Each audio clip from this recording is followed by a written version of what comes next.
ओम श्री जिनेश्वर भगवते नमः। जय जिनेन्द्र। जितेंद्र भाई एवं उपस्थित सभी साधर्मिक भाई और बहनों, आज पर्युषण महापर्व का 5वां दिन है। आशा करता हूं कि आप सभी की तपश्चर्या सुख शांति में व्यतीत हो रही होगी। तपस्वियों के लिए खूब खूब अनुमोदना। जितेंद्र भाई ने कल भगवान के 54 कल्याणक के बारे में बात कही और आज भगवान के जन्म, बाल अवस्था और उनका जीवन विकास का वर्णन करेंगे। इसी के साथ मैं आदरणीय जितेंद्र भाई को निवेदन करता हूं कि वो कल्पसूत्र के आगे के व्याख्यान से लाभान्वित करें। जय जिनेन्द्र। महेश भाई, प्रणाम आपको। आपने जैना के द्वारा पूरे देश के और विदेश के लोगों की आराधना का एक उत्तम निमित्त इस कोरोना काल में उपस्थित किया है और जिसका लाभ पूरे विश्व के अलग अलग देशों में बसे हुए जिज्ञासु लोग ले रहे हैं। इसके लिए मैं आपको बहुत बहुत धन्यवाद देता हूं और आपके और जैना के कार्य की अनुमोदना करता हूं।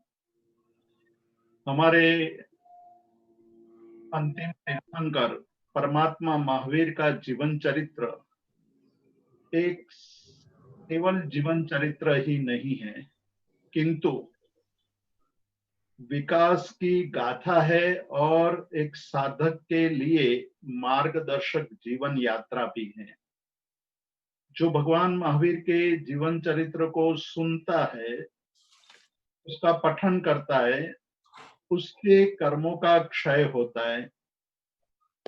इस विषय में हमने काफी बातें की हैं। आज हम उस महामानव के जन्म की गाथा करेंगे। अंतिम तीर्थंकर परमात्मा महावीर सर्वप्रथम देवानंदा की कुक्षी में च्यवन करके देवलोक से च्यवित होकर के आए हैं। देवानंदा को भी 14 स्वप्न आए हैं और वो 14 स्वप्न के लिए वो अपने पति से उसका फल कथन सुन करके हर्षित होती है, खुश होती है और एक आने वाले बहुत स्वर्णिम भविष्य की कामना करती हुई दिन बिताती है। लेकिन 82 दिनों के बाद देवलोक में इंद्र के सामने एक बहुत बड़ा प्रश्न उपस्थित होता है। वो कहता है कि जो कर्म का क्षय करने के लिए प्रवृत्त होता है, वह जीव पुरुषार्थी होता है, सामर्थ्यशील होना चाहिए और तीर्थंकर की आत्मा कर्मों पर विजय पाने के लिए, साधना के लिए प्रबल पुरुषार्थ करने वाले हैं, तो उनका जन्म ऐसे समर्थ शक्तिशाली कुल में होना चाहिए।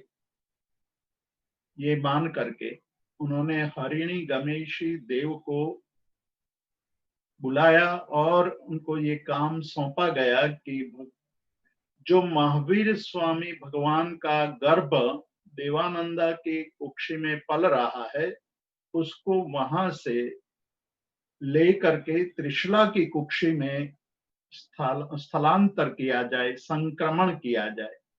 आज से 2600 वर्ष पहले की ये घटना आज हमें बड़ा आश्चर्य पैदा करने वाला ये प्रसंग है। 2600 वर्ष पहले गर्भ का संक्रमण करना और एक गर्भ से दूसरे गर्भ में स्थापित करना, ये बहुत बड़ी घटना है और विज्ञान को वहां तक पहुंचने में 2600 वर्ष लग गए।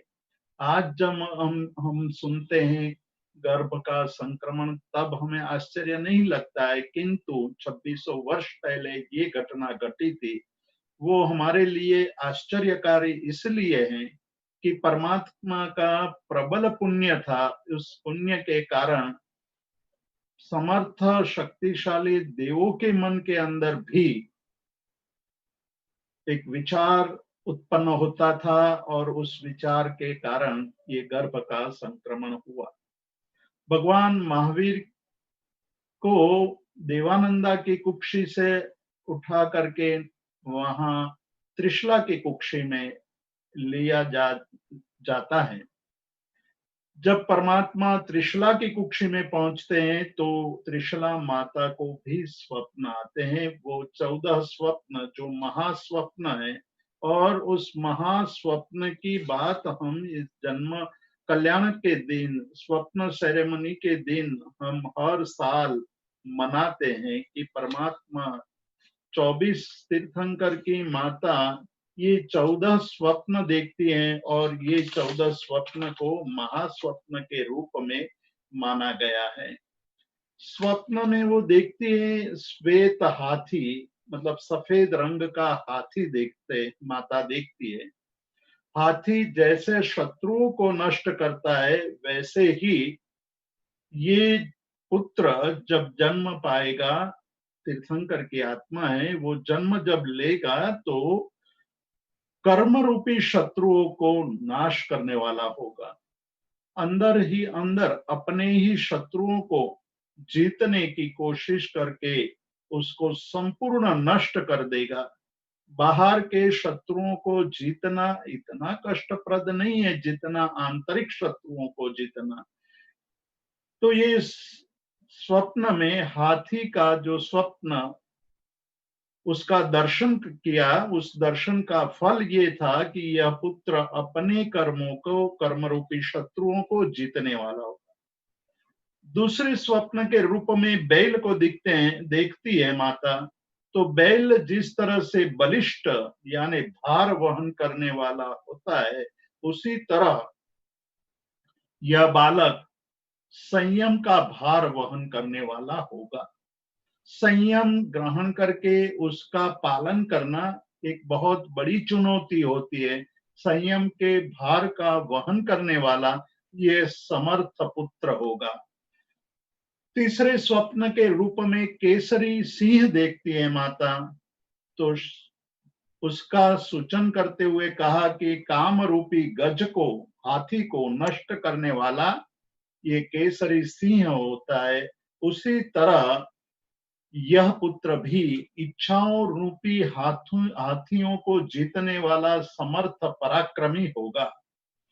हमने जब परमात्मा की स्तुति की बात कल की थी, शक्र यानी इंद्र जब परमात्मा की स्तुति करते हैं तो उस समय नमुत्थुणम सूत्र का पाठ किया जाता है परमात्मा की स्तुति के रूप में। शक्र यानी इंद्र नमुत्थुणम बोलते हैं, तो उसमें कहा गया कि पुरुषस्य, परमात्मा कैसे हैं? पुरुषों में सिंह के समान है। आम तौर से देखा जाए तो इस संसार में भिन्न भिन्न कोटि के मनुष्य होते हैं। कुछ मनुष्य बहुत ही दुर्बल होते हैं, लिए हुए नियमों का पूर्ण पालन नहीं कर पाते हैं। कुछ नियम लेते हैं लेकिन कुछ समय नियम का पालन करके बाद में नियम छोड़ देते हैं। लेकिन जो सत्वशील, पुरुषार्थ वाला और पराक्रमी जीव होता है, वो नियम भी बहुत उत्साह पूर्वक लेते हैं और अंतिम समय तक उस नियम का पालन करके सिद्धि प्राप्त करते हैं। तो ये जो पुत्र हैं वो केसरी सिंह जैसा पराक्रमशाली होगा। चौथे स्वप्न के रूप में लक्ष्मी को देखती है माता। जिस तरह से लक्ष्मी संसार में भोग सुख के लिए निमित्त भूत मानी गई है और लक्ष्मीवान को पुण्यवान माना गया है, उसी तरह ये पुत्र अनंत ज्ञान, अनंत दर्शन रूपी लक्ष्मी को प्राप्त करने वाला होगा। पुष्प की माला देखती है माता। तो पुष्प की माला जिस तरह से प्रियकारी, मनोहर होती है, उसी तरह यह पुत्र भी संसार के सभी लोगों के लिए प्रिय होगा। चंद्रमा जिस तरह से चंद्रमा शीतलता प्रदान करता है, उसी तरह यह पुत्र संसार के सभी जीवों के लिए शीतलता और सुरम्यता को देने वाला होगा। सूर्य सूर्य जिस तरह से अंधकार का नाश करता है, अनादि काल के या घनघोर अंधेरे को नष्ट कर देता है सूर्य, उसी तरह हमारे अंदर मिथ्यात्व का एक अंधकार छाया हुआ है, उस अंधकार को परमात्मा रूपी सूर्य नष्ट कर देंगे, यानी कि परमात्मा सूर्य के समान होंगे। ध्वजा देखती है माता, धर्म ध्वजा सभी लोक में फैली हुई रहती है, फरकती हुई रहती है, उसी तरह इनका यह पुत्र का यश पूरे विश्व में फैलेगा। पूर्ण कुंभ देखती है, जिस तरह से पूर्ण कुंभ को यानी जल से भरे हुए पूर्ण कुंभ को मंगल माना गया है, कल्याणकारी माना गया है, उसी तरह यह पुत्र सभी आत्म गुणों से पूर्ण होगा और पूर्ण आत्म गुणों से पूर्ण ये परमात्मा का दर्शन सभी लोगों के लिए आनंददायक रहेगा। पद्म सरोवर देखते हैं तो पद्म सरोवर कमलाकर होता है और मनोहर होता है, उसी तरह परमात्मा समूह शरण में बैठकर लोगों को उपदेश देंगे। क्षीर समुद्र का दर्शन करती है माता, तो क्षीर समुद्र से ये स्वप्न ये कथन करता है कि जिस तरह समुद्र की गहराई असीम होती है, जल राशि अपार होती है, उसी तरह गुणों की अपारता और गुणों की उदारता धारण करने वाला यह पुत्र होगा। देव विमान को देखती है माता, तो असंख्य देव देवियों की पूज्यता देव विमान में रहे हुए इंद्र आदि प्राप्त करते हैं, उसी तरह ये सभी लोगों के लिए पूज्य बनेगा। रत्न राशि देखती हैं, रत्न संसार के अंदर मूल्यवान होते हैं। यह पुत्र भी ज्ञान, दर्शन, चारित्र, तप आदि रत्नों से परिपूर्ण होगा और अंत में निर्धूम अग्नि का दर्शन करती है। जिस तरह से धूम रहित, धुआं रहित अग्नि पवित्र माना गया है और ज्योतिर्मय होता है, इसी तरह अपने ज्ञान और दर्शन से इस संसार में ज्योतिर्मय होगा यह पुत्र। 14 स्वप्न ये बहुत बड़ी बात होती है कि कोई एक माता अर्ध जागृत अवस्था में स्पष्ट रूप से, तेजस्वी रूप से ऐसे स्वप्न को देखती है, तो उसके लिए ये महामंगलकारी दिन होता है, महामंगलकारी घड़ियां होती है। त्रिशला के लिए भी आज आनंदमय दिन है, हर्षित हो जाती है। सुबह होते ही वह अपने पति सिद्धार्थ के पास पहुंचती है और वहां कहती है कि आज रात मैंने ऐसे ऐसे स्वप्न देखे हैं, इस स्वप्न को देख करके मुझे हर्ष हो रहा है, मुझे ये जानना है कि मुझे इन स्वप्न का फल क्या मिलेगा। स्वप्न पाठकों को बुलाया गया है और स्वप्न का फल कहा जा रहा है। हम इस स्वप्न पाठकों के फल की बात संक्षिप्त में देख आए हैं कि ऐसा एक पुत्र उत्पन्न होगा। स्वप्न को गुणस्थानकों के साथ भी जोड़ा गया है। तत्व चिंतकों ने एक एक स्वप्न को एक एक गुणस्थानक के साथ भी जोड़ा है। जैन धर्म में जब आत्मा साधना के लिए, साधक जब साधना के लिए तैयार होता है, तो साधना करते करते धीरे धीरे शनै शनै उनके अंदर गुणों की वृद्धि होती जाती है, वो गुण स्थानक का क्रमारोहण करता है। उसी प्रकार जिस प्रकार ये स्वप्न का क्रम है, स्वप्न के क्रम के अनुसार ही एक एक गुण स्थानक की लब्धियां उत्तरोत्तर वृद्धि प्राप्त करते हुए अंत में जाकर के जिस तरह से निर्धूम अग्नि को देखती है माता 14वें स्वप्न के रूप में, उसी तरह परमात्मा अपनी ज्ञान ज्योति को प्राप्त करके सदा काल के लिए, शाश्वत काल के लिए परम श्रेष्ठ उच्च पद को प्राप्त करते हैं। तो ये स्वप्न केवल स्वप्न के रूप में हमें नहीं देखना है, स्वप्न एक महामंगलकारी स्वप्न के रूप में देखना है, और साथ ही साथ साधना के विकास क्रम के रूप में देखना है। यह आत्मा जब माता के गर्भ में आया है, तो उसके पहले 27वां भव है, उसके पहले 26 भव की यात्रा करते हुए यहां तक पहुंचा है। कल्प सूत्र में कल हमने देखा था कि भद्रबाहु स्वामी ने दशाश्रुत स्कंद के इस प्रकरण में महावीर स्वामी भगवान तीर्थपति हमारे लिए वंदनीय, पूजनीय और हमारे लिए एक महान परमात्मा की जिनका नामस्मरण भी पुण्य का कारण बनता है, ऐसे परमात्मा के 27 भवों की यात्रा कैसी थी, वो हमें कल्पसूत्र के द्वारा बताया गया है। यहाँ हमें ये प्रश्न उठ सकता है कि क्या परमात्मा की आत्मा 27 भव पूर्वे उत्पन्न हुई थी, उसके पहले उनके कोई भव नहीं थे, या भव थे तो उनकी गिनती क्यों नहीं की जाती है? ये सारे प्रश्न चिंतनीय है और पर्युषण पर्व के दरमियान हमें उस पर विचार करना चाहिए। परमात्मा की आत्मा के 27 भवों की कथा इसलिए है कि जो उनका पहला सबसे प्रथम भव माना जाता है, वो नयसार का भव है। नयसार एक लकड़ी काट के गुजरान चलाने वाला एक लकड़हारा है, जो अपने जन्म में हर रोज जंगल जाता था और जंगल से लकड़ियां काट करके नगर में वो लकड़ियां बेच करके जो धन मिलता था उससे अपनी आजीविका चलाता था।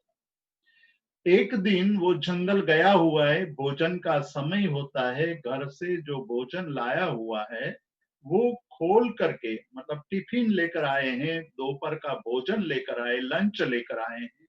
वो लंच करने के लिए बैठते हैं, अपना लंच बॉक्स खोल करके बैठे हैं, उस समय मन में एक विचार आता है। वो विचार अद्भुत विचार था। जंगल था, मध्य जंगल में ये बैठे हुए थे।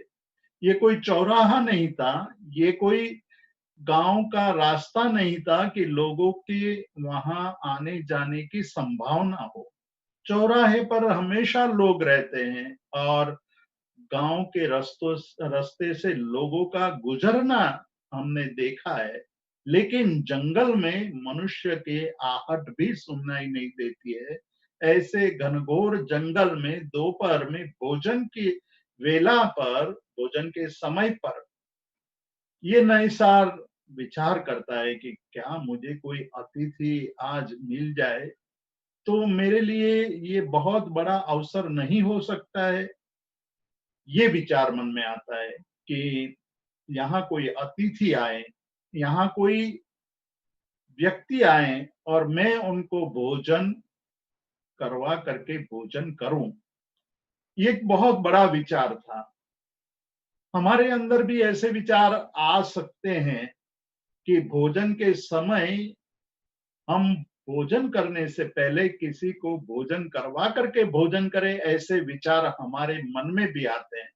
लेकिन एक तरफ हमें भूख लगी है क्योंकि हम भोजन के टेबल पर बैठे हैं और भोजन करने की तैयारी कर रहे हैं, उसका मतलब ही है कि हमें भोजन करने की इच्छा है, प्रबल इच्छा है। और जब साथ में भोजन हो तो उस प्रबल इच्छा को हम रोक नहीं पाते हैं।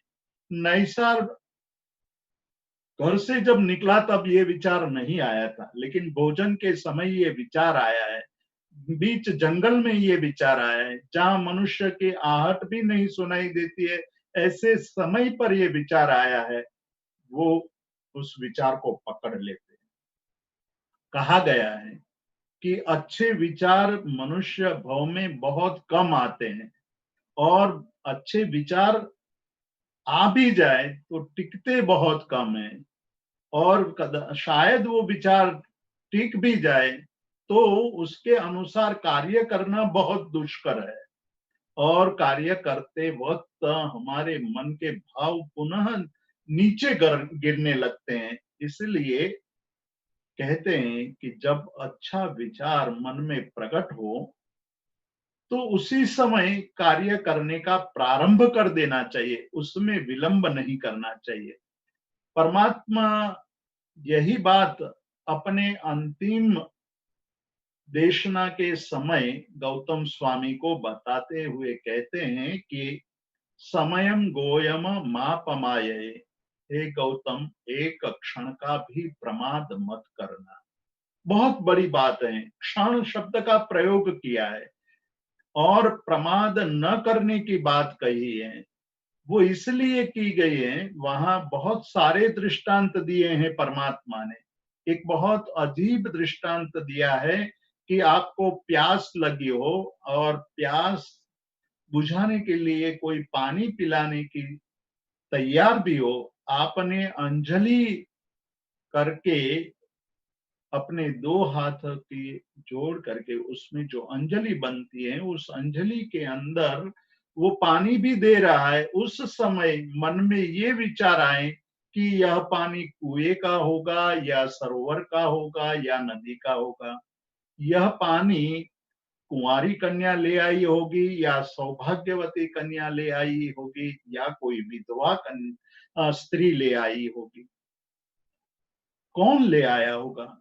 ये पानी सुबह लाया हुआ होगा या कल लाया हुआ होगा, ये पानी मीठा होगा या फीका होगा, यह पानी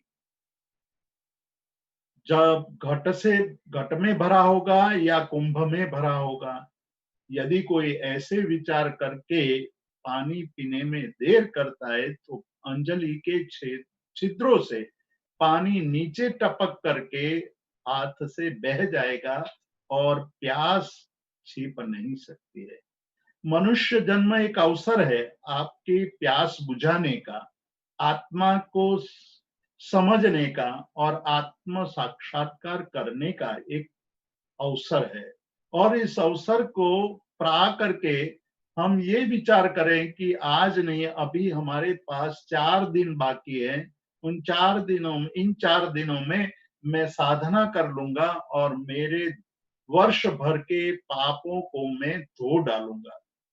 लेकिन ये नहीं हम सोचते हैं कि जिस तरह से 4 दिन हमारे हाथ से निकल गए, उसी तरह आने वाले 4 दिन भी हमारे हाथ से निकल जाएंगे। इसीलिए कहा है कि जब ये अवसर मिला है तो इस अवसर को साधने की कोशिश करनी चाहिए। नैसार ये सोचता है वहां बैठा हुआ कि मैं प्रतीक्षा करूं, चाहते तो वहां खा लेते, वहां कोई उनको कहने वाला भी नहीं था कि तुम्हें शर्म आती है, आप अकेले अकेले खा रहे हैं, ऐसा कहने वाला भी कोई नहीं था।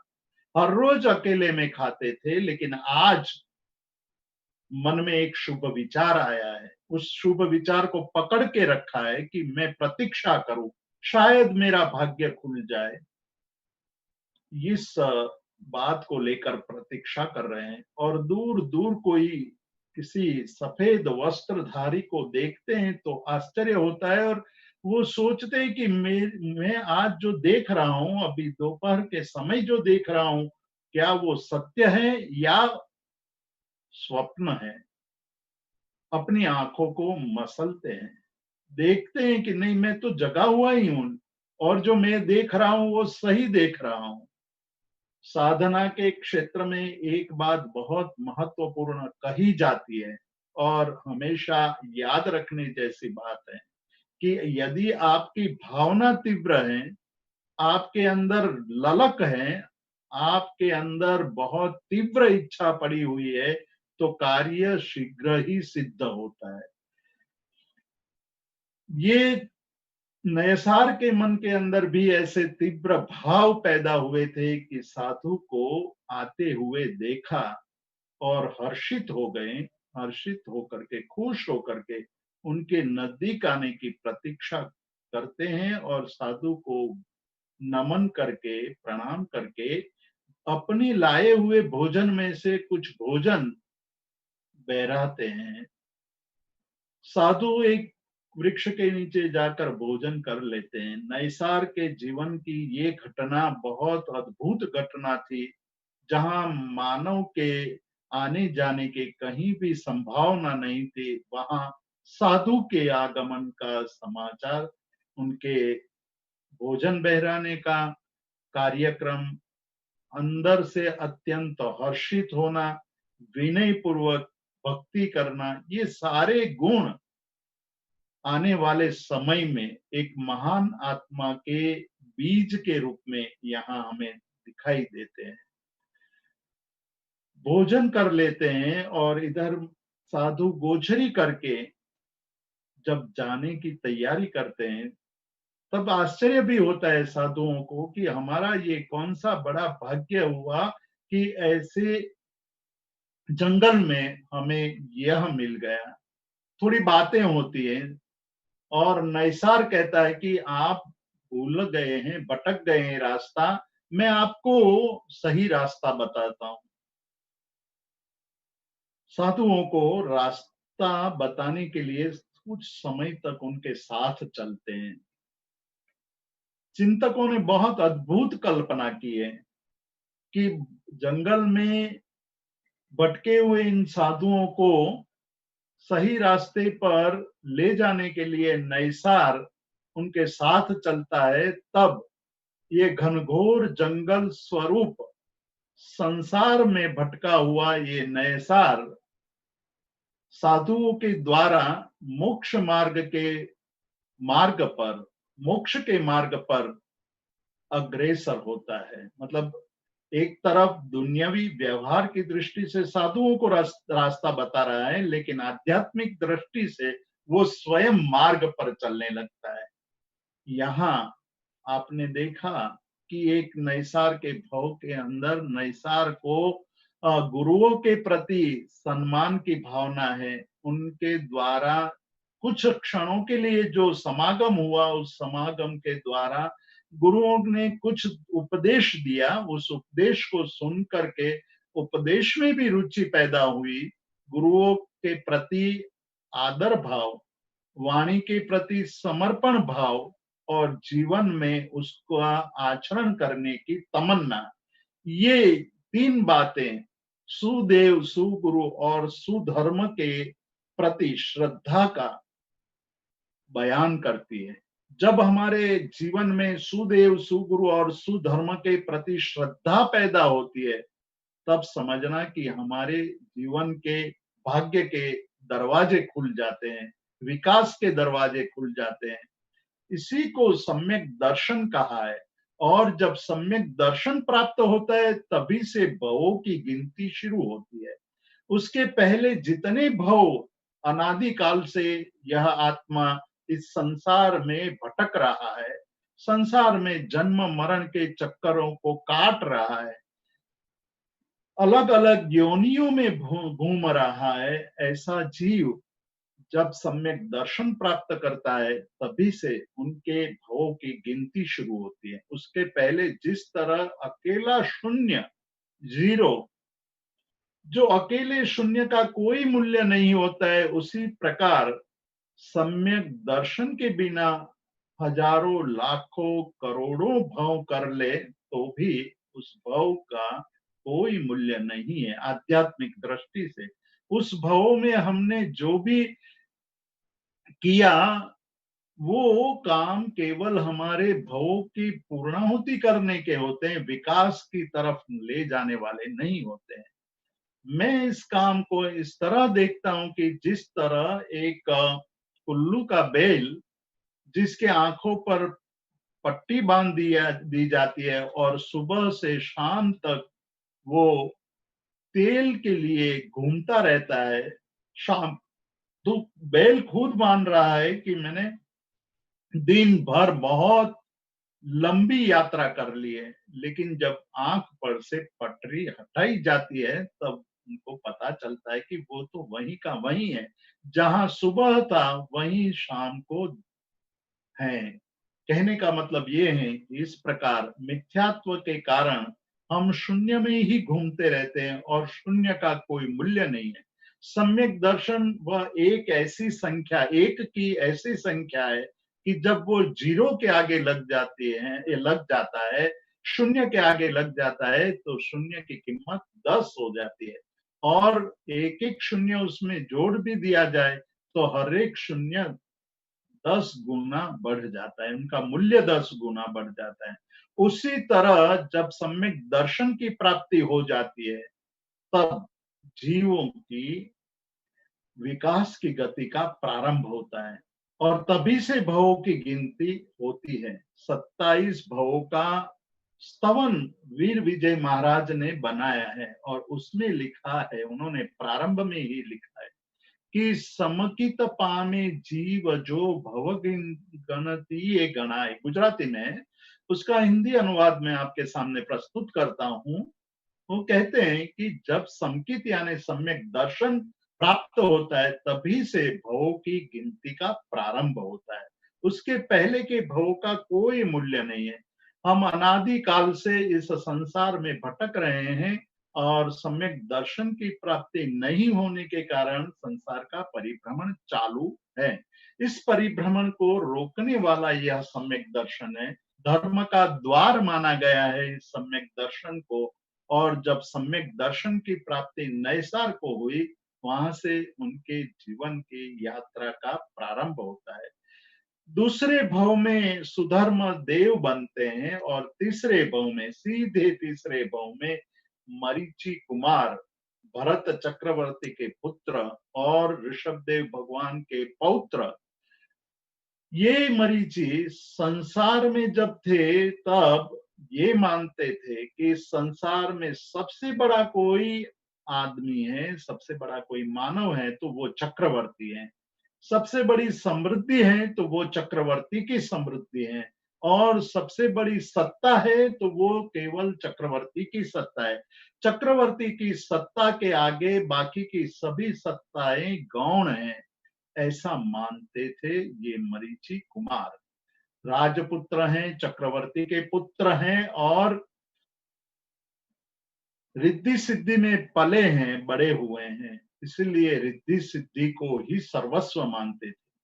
लेकिन जब एक बार परमात्मा प्रथम तीर्थंकर ऋषभदेव भगवान का समव शरण लगा और सभी लोग परमात्मा की देशना के लिए समव शरण पहुंचते हैं, तो ये मरीचि कुमार भी समव शरण में पहुंचता है। समव शरण में ऋषभदेव भगवान की समृद्धि को देखकर, परमात्मा की आंतरिक समृद्धि के कारण देव देवियां, राजा महाराजा, श्रेष्ठी, सामान्य जन, अनेक प्रकार के लोग वहां उनके सेवा करते हैं, नमन करते हैं, पूजन करते हैं, दर्शन करने के लिए लालायित होते हैं। ये समृद्धि देख करके मरीचि को ये एहसास हुआ कि हमारी जो संपत्ति है, दुनियावी संपत्ति है, यानी वर्ल्डली जो हमारा वैभव है, सांसारिक वैभव, उसका तो कोई मूल्य नहीं है। ये जो मैं देख रहा हूं वो तो उससे भी अनंत गुनी ज्यादा संपत्ति है। मुझे भी वैसी संपत्ति प्राप्त करनी चाहिए। यानी इस मोह से प्रेरित होकर के वैराग्य उत्पन्न हुआ। आचार्य हरिभद्र सूरी वैराग्य के 3 प्रकारों की बात करते हैं कि वैराग्य 3 प्रकार से उत्पन्न होता है।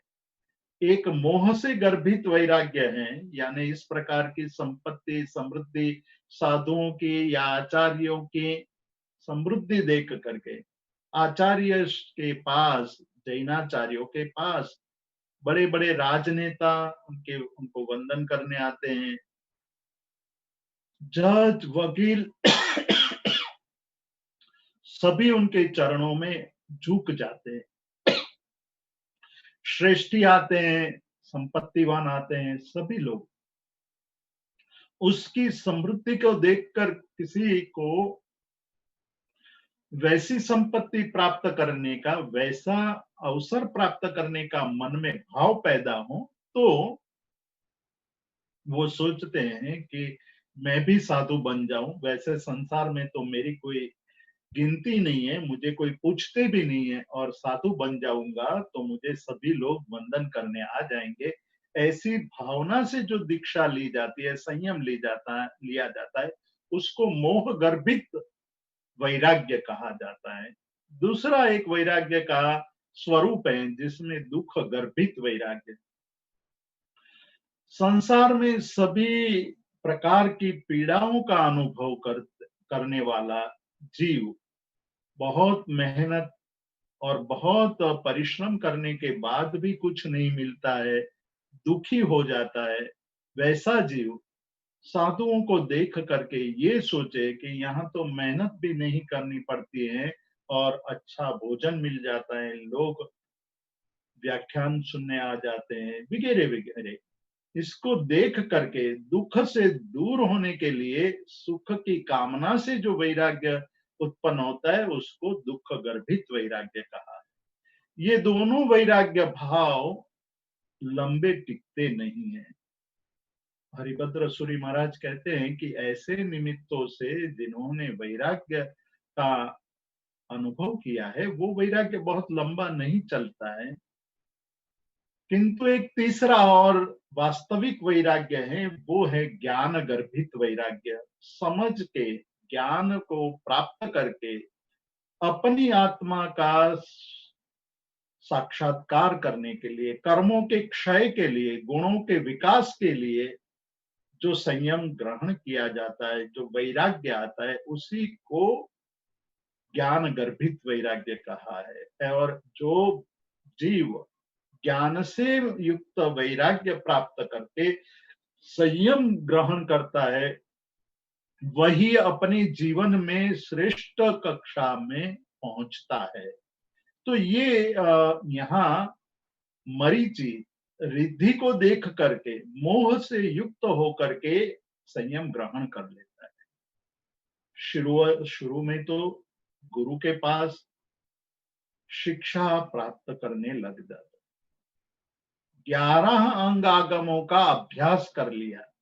आप देखिए कि एक का ये मरीचि कुमार, संसार को छोड़ने वाला जीव, संयम में जा करके ज्ञान प्राप्त कर लेता है, आगमों का अध्ययन कर लेता है। 12वां दृष्टिवाद आगम नहीं पढ़ा है, 11 अंग आगमों का अध्ययन कर लिया है। लेकिन एक दिन गर्मी के दिनों में, गर्मी के सहन करने की बात आई, तब उन्होंने देखा कि मैं जब राजमहल में रहता था तब तो मुझे किसी प्रकार के कष्ट को सहना नहीं पड़ता था।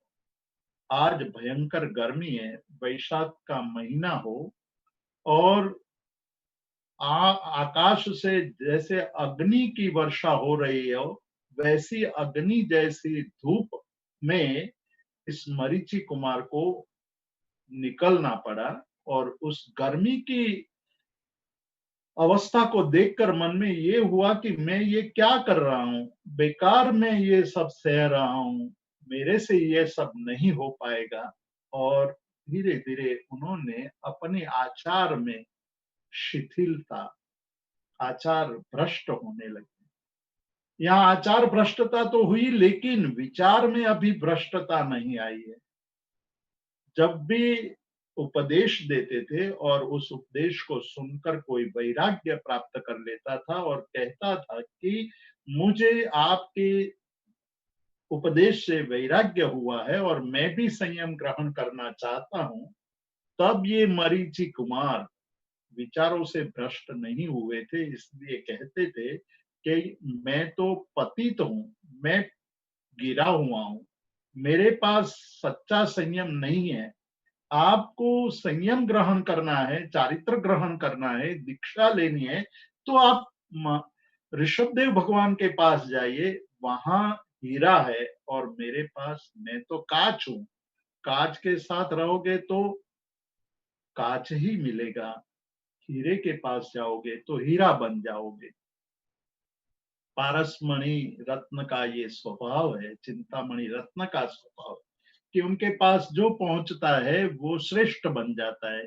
ऋषभदेव चिंतामणि है, ऋषभदेव पारसमणि है, आप उनके पास जाकर के दीक्षा लीजिए। इस प्रकार के उपदेश देते थे, मतलब विचारों से कहीं पतन नहीं हुआ था, सही बात बताते थे और सही मार्ग दिखाते थे। किंतु एक दिन बीमार हो गए। ये व्याधि की पीड़ा में किसी के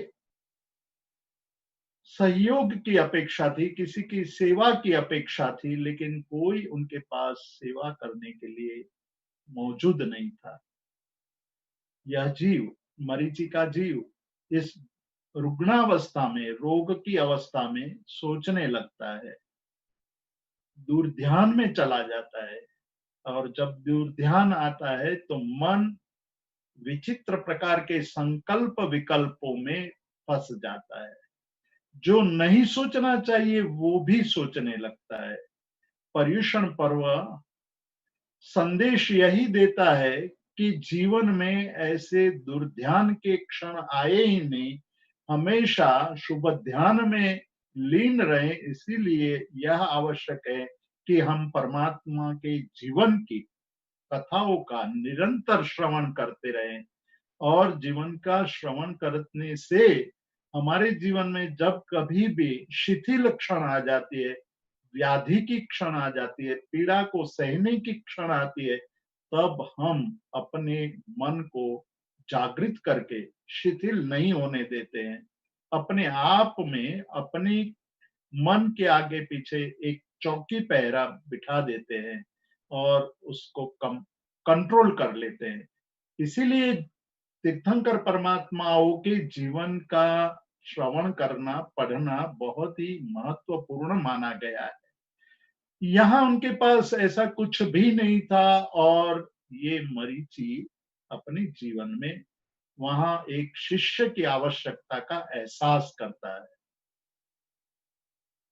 जब व्याधि समाप्त हो गई, स्वस्थ हो गए, उपदेश देने लगे, तो एक कपिल नाम का राजकुमार उनके पास उपदेश सुनने आया है। उपदेश सुनकर उनको वैराग्य हुआ, दीक्षा लेने की उनकी मनोदशा व्यक्त की। तो उन्होंने कहा कि मार्ग तो वही है, मैं तो सही नहीं हूं। तो कपिल ने एक दूसरा प्रश्न पूछा कि क्या धर्म वहां है और आप में धर्म नहीं है? शिष्य का मोह प्रकट हुआ था, स्वार्थ पैदा हो चुका था।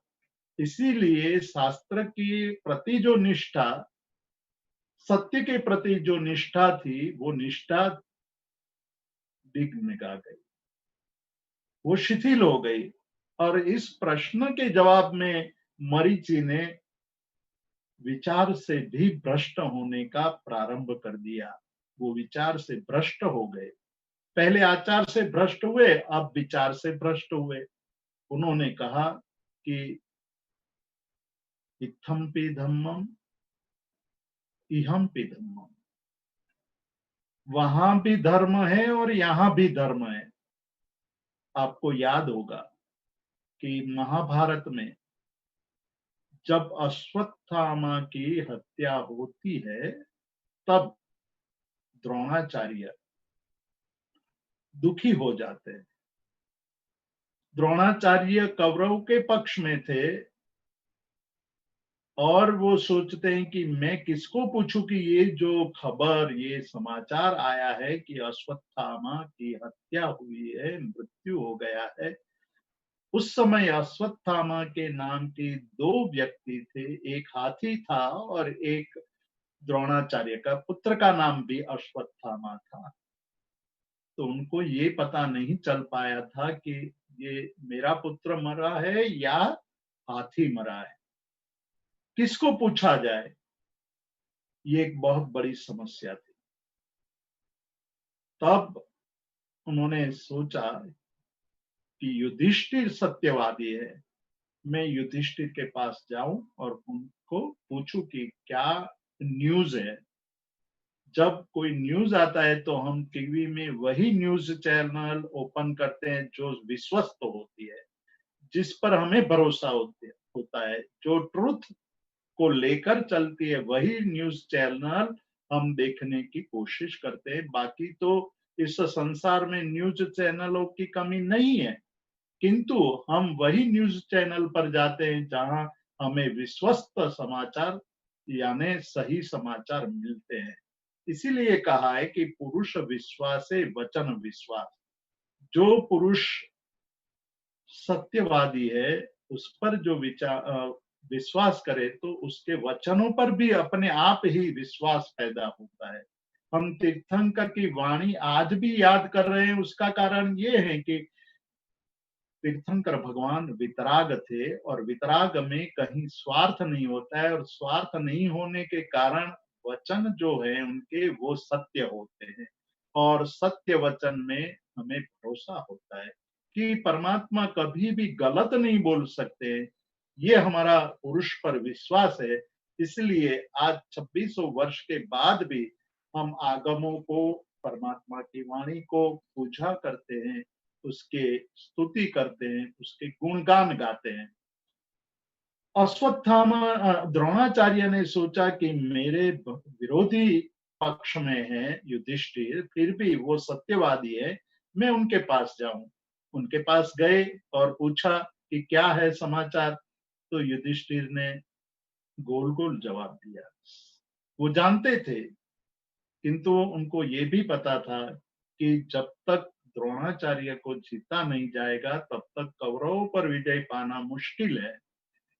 और यदि ये कह दिया जाए कि अश्वत्थामा की मृत्यु हुई है, तो द्रोणाचार्य की मनोदशा डगमगा जाएगी और उसका सामर्थ्य क्षीण हो जाएगा, और ऐसी दशा में हम उसके पर विजय प्राप्त करेंगे। ऐसे मोह के कारण, स्वार्थ के कारण पहली बार युधिष्ठिर ने अर्ध सत्य बोला, नरोवा कुंजरोवा कहकर के जवाब दिया। हम सभी ये घटना जानते हैं, बार बार सुनी है, लेकिन जब हमारे सामने ये प्रसंग आता है, तब हम भी नरोवा कुंजरोवा जैसा वाक्य बोल देते हैं। पर्युषण पर्व का यह संदेश है कि भाई, ऐसी स्थिति में ही आपकी परीक्षा होती है, ऐसी स्थिति में ही हमें हमारे वचन पर लोग भरोसा करना या न करने का निर्णय लेते हैं। यहाँ मरीचि ने एक गलती कर दी, विचार से भ्रष्ट हो चुके थे। ये कह दिया कि वहां भी धर्म है, यहाँ भी धर्म है। इस अर्ध सत्य वाले वाक्य से उनके जो भवों की यात्रा है वो बढ़ गई, और एक बार भरत चक्रवर्ती भगवान के पास पहुंचे हैं और भगवान को एक प्रश्न पूछते हैं कि भगवान, क्या इस समय यहाँ जितने लोग हैं, मेरे नगर में जितने लोग बस रहे हैं या जितने साधु विचरण कर रहे हैं, क्या उसमें कोई ऐसी आत्मा है जो आने वाले समय में तीर्थंकर बनने वाली हो?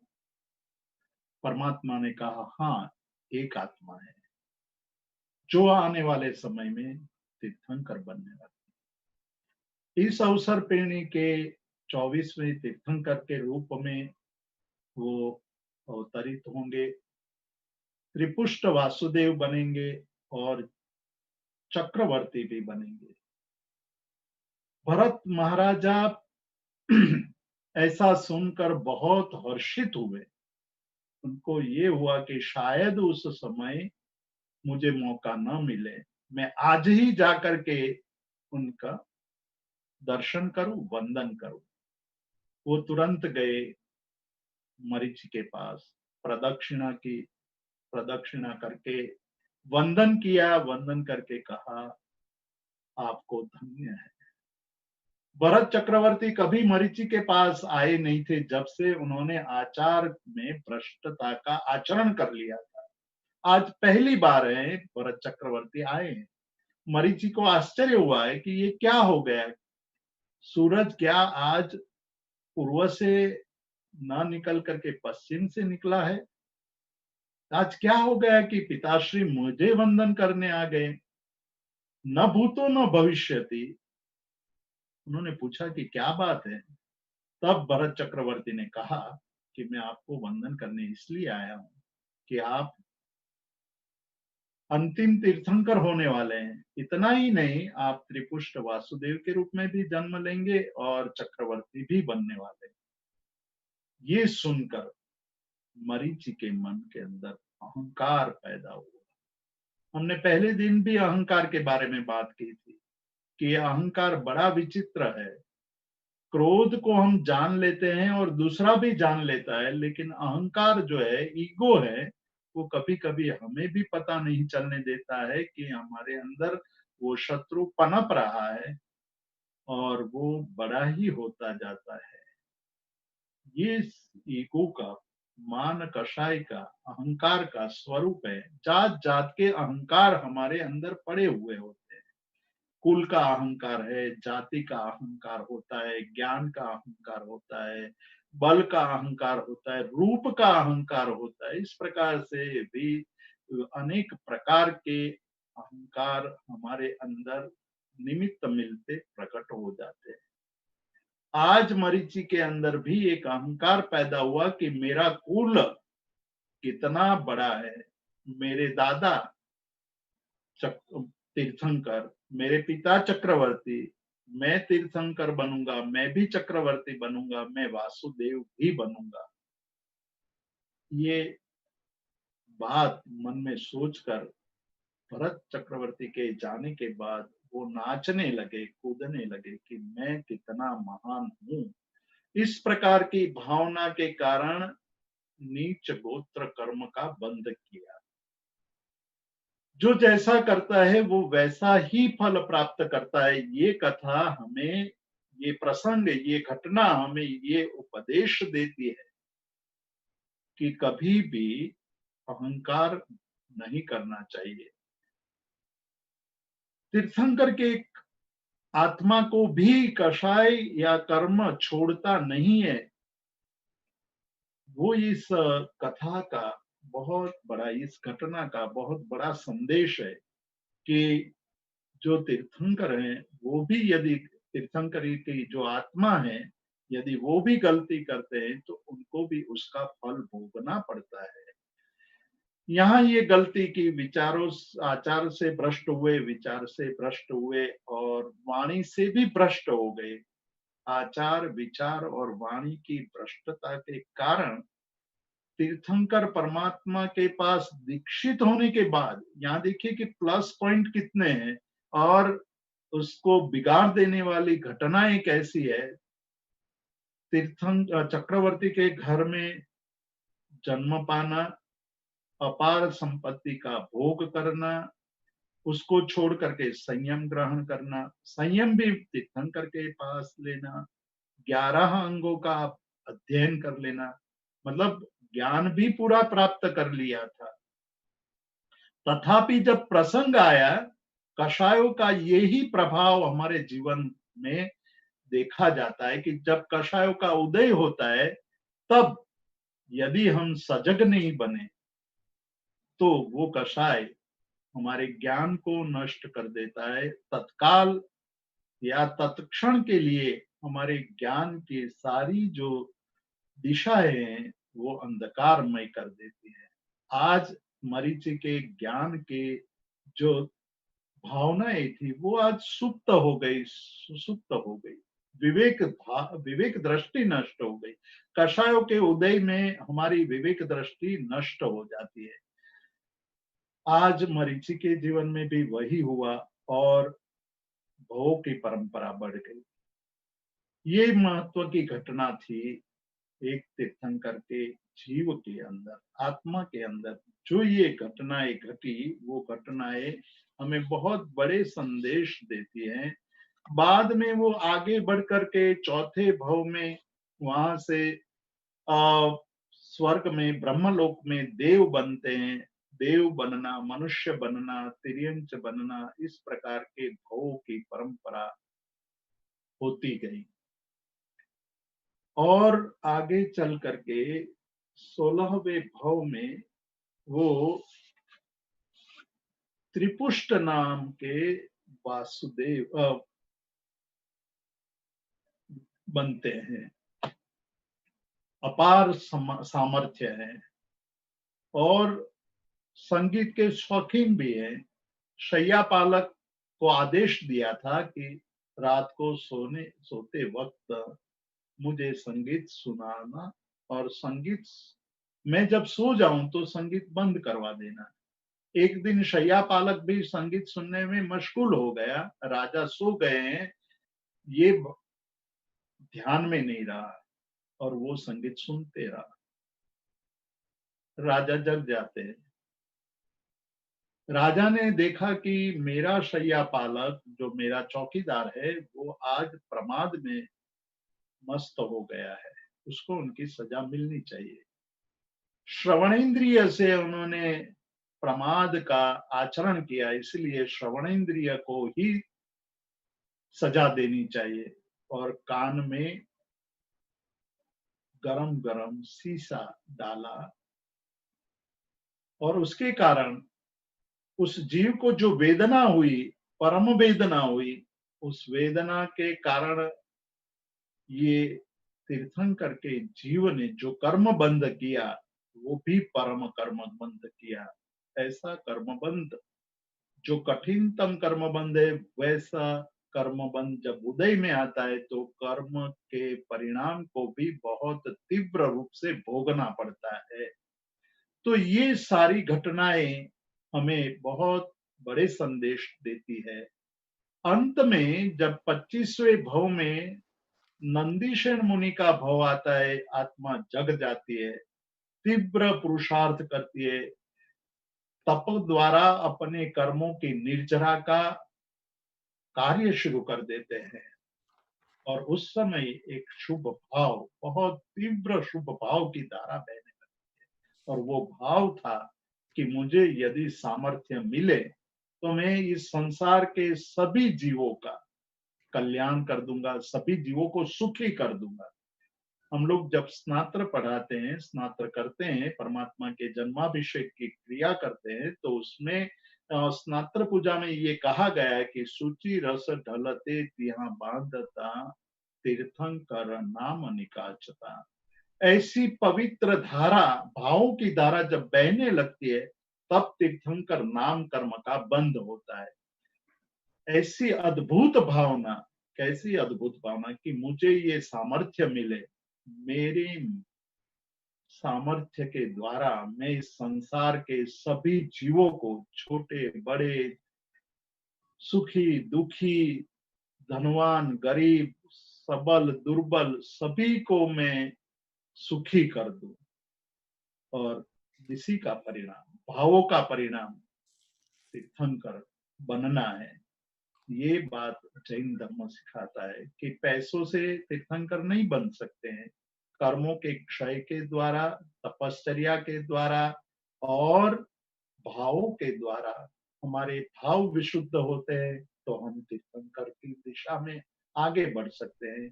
आज हमने परमात्मा के 25 भावों की कथा संक्षिप्त में, बहुत संक्षिप्त में यहाँ आपके सामने प्रस्तुत की है। बहुत सारी बातें हैं किंतु समय का अभाव है और इतने मर्यादित समय में जो महत्व की घटना है वो घटनाएं आपके सामने रखी हैं। बहुत ही हमारा अहोभाग्य है, हम भाग्यशाली हैं कि ऐसे पुण्यात्मा, परम तारक, परम पावन तीर्थंकर भगवान के जीवन की घटना का गान करने के लिए, स्तुति करने के लिए, श्रवण करने का हमें अवसर मिला है और उस अवसर को हम धन्य करें। इतना कह करके मैं मेरी बात को समाप्त करता हूँ। धन्यवाद सभी बंधुओं को। जय जिनेन्द्र। जितेंद्र भाई, पर्यूषण महापर्व के आज 5वें दिन पर आपका आध्यात्मिक एवं प्रेरणादायी व्याख्यान के लिए हम आपके बहुत बहुत उपकारी है। आत्मशुद्धि के इस महापर्व पर आपने आंतरिक शत्रुओं को जीतने के बारे में बताया, 14 महामंगलकारी स्वप्नों के बारे में बताया और भगवान महावीर के पिछले भवों के बारे में जो बात कही वो प्रेरणादायी थी। तो इसका आप हमें प्रेरित करते रहे। ऐसी भावना के साथ आपका आभार व्यक्त करते हुए कल फिर मिलेंगे। मिच्छामि दुक्कडम। जय जिनेन्द्र। कल मिलते हैं 8 बजे सवेरे पैसिफिक टाइम, 10 बजे सवेरे सेंट्रल टाइम और 11 बजे सवेरे ईस्टर्न टाइम। जय जिनेन्द्र।